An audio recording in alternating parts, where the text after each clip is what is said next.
who we are is largely a habitual construct.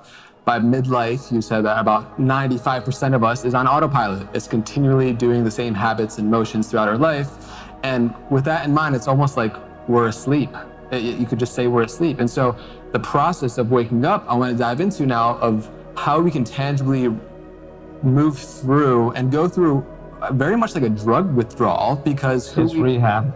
It's rehab because we have the biggest chemical factory within us, right? And so we have this inner hormone monster like continually pulling us back to our old conditioned self. And so in real time, how do you allow and how do you support and recommend people change from their habitual constructs of their memory? All right, so let's just say then that in the midlife, your personality becomes pretty hardwired.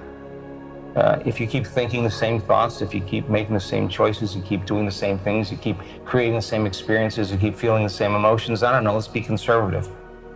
You do that for 10 years. You would have to agree with me then that it would become more automatic, it would become more unconscious. So your personality creates your personal reality. That's it.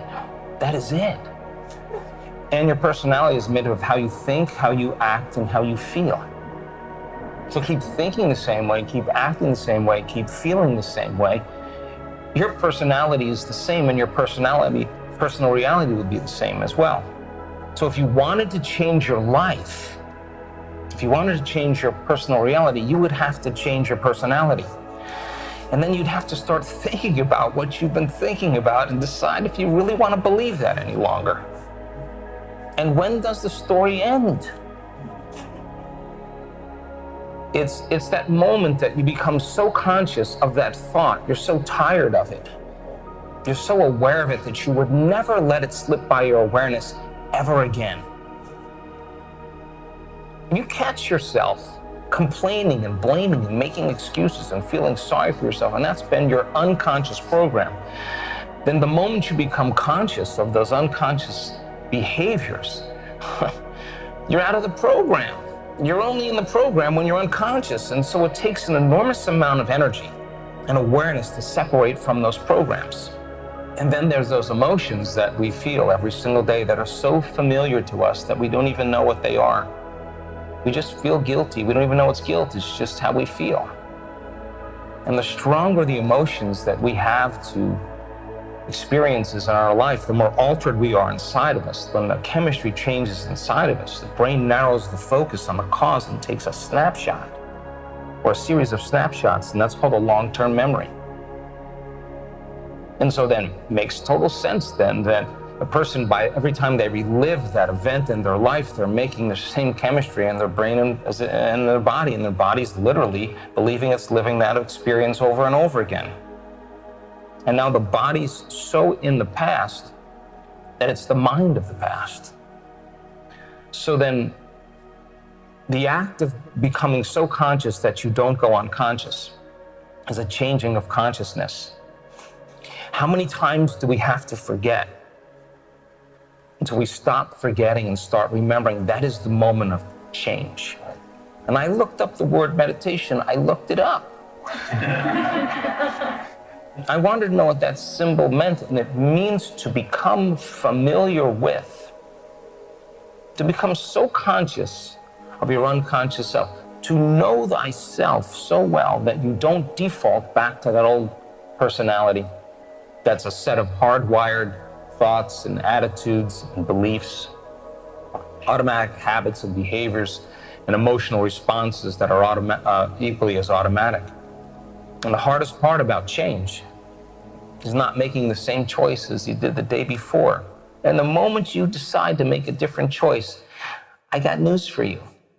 Get ready, it's gonna feel uncomfortable. It's gonna feel unfamiliar. There's gonna be some uncertainty. There's gonna be some unpredictability. You're not complaining any longer. Your body's gonna go, well, what have you been doing for the last 30 years? You're just gonna stop today? We've manufactured all these chemicals so easily, and the body's gonna start craving those emotions. And it's going to signal the brain to do what? Think the same thought. Why? So it could make the same choice, or it could do the same thing, so it could create the same experience, or it could feel the same emotion. And the person says, this feels right to me. No. It feels familiar to you. So the 95% of the personality that is on automatic pilot, to know thyself, we discovered that you don't walk around pretending to forgive. That's not what it's about. Is you sit in the fire in the meditation and you keep working and selectively deciding what thought you do want to believe. And when it's the hardest, matters the most. If you were really, truly, truly ambitious about your life, you would say before you got up in the morning, I'm going to remind myself of who I no longer want to be, how I'm not going to think, how I'm not going to act, how I'm not going to feel. I know it's going to be uncomfortable, but let me just, when I step in that river of change, that biological, that neurological, that chemical, that hormonal genetic death of the self, let me help myself here. What thoughts do I want to fire and wire in my brain? And with attention and with intention. If a belief is just a thought you keep thinking over and over in your brain, you can begin to install neurological hardware in your brain. Keep doing it, and the hardware becomes a software program, and the side effect of that is that's the new voice in your head. No magic there. If you said, how am I going to be with my ex? How am I going to be with my coworker? How am I going to be with my kids? What would greatness look like today? What would love do today? And if you closed your eyes and you rehearsed the scene, the act of mental rehearsal, just imagining something, the brain when it's present doesn't know the difference between what the person is imagining and the real life experience. And the brain is changing to look like the event has occurred.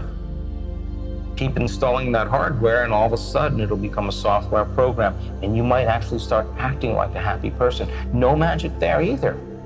You primed the brain for that behavior. You installed it. This is the hard part for most people. Can you teach your body emotionally what the future will feel like before it happens? That means you're not waiting for your wealth to feel abundant. You're not waiting for your success to feel empowered. You're not waiting for your new relationship to feel love. You're not waiting for the mystical experience to feel awe. You're not waiting for your healing to feel gratitude. That's the old model of reality of cause and effect. Wait for something outside there to change, to take away this lack or separation or emptiness that I feel inside me. But if you begin to condition your body into the emotion of that future, and you could become familiar with that emotion because you could bring it up every day, and you could keep becoming more familiar with the way you're thinking, the way you're acting, and the way you're feeling. If you actually feel the emotions of your future before they happen, you'll never look for it. Why would you look for that future if it felt like it already happened? Get ready. I'm telling you, get ready, because weird things are going to happen in your life. The side effect of that is the synchronicity, the serendipity, the coincidence, the opportunity, the unusual event that causes you to do the